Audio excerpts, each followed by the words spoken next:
You may have heard us say, if you wouldn't do it on a real bike, don't do it on a spinner bike. It's all about safety. Watch the demonstration of each of these contraindicated movements while I explain what's wrong with each one. And don't get caught with one of these moves in your class. The first contraindication is figure eights.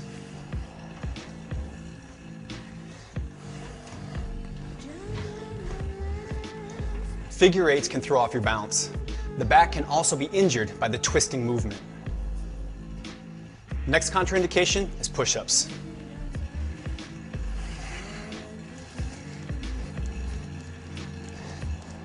With push-ups, you obviously wouldn't be doing that on your bike outside on the road. Also, it takes the focus away from your pedal stroke or your legs while you're trying to ride. The next contraindication is riding with one hand or no hands.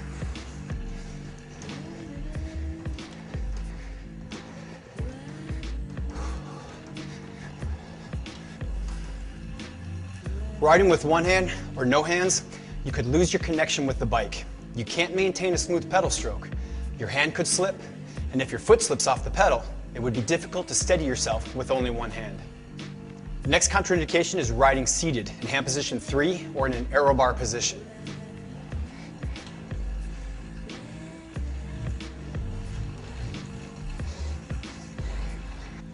With this contraindication, it can cause an increased flexion of the spine and neck. The low back is not stabilized and it blocks the flow of oxygen. Our next contraindication is isolations or freezes.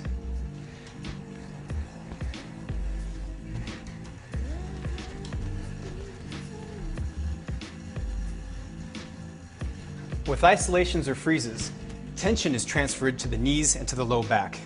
It does not compensate for the bike's lack of movement. Biomechanically, it's ineffective.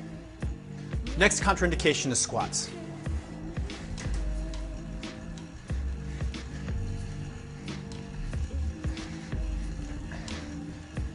Squats can be extremely high risk of injury to the knee joint and spine. Biomechanically, this is also ineffective. Next contraindication is hovers.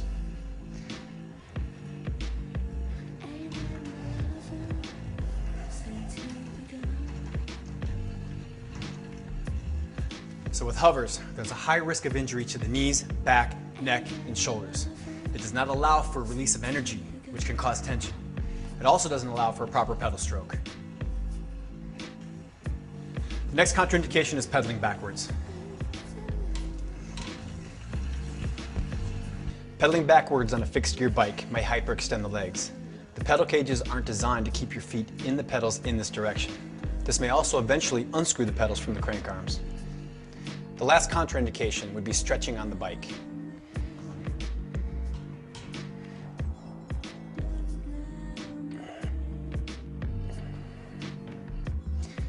You don't want to stretch on the bike because it'd be very easy to fall off.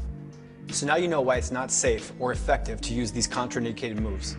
If you're ever unsure about a movement, just remember, if you wouldn't do it on a real bike, don't do it on a spinner.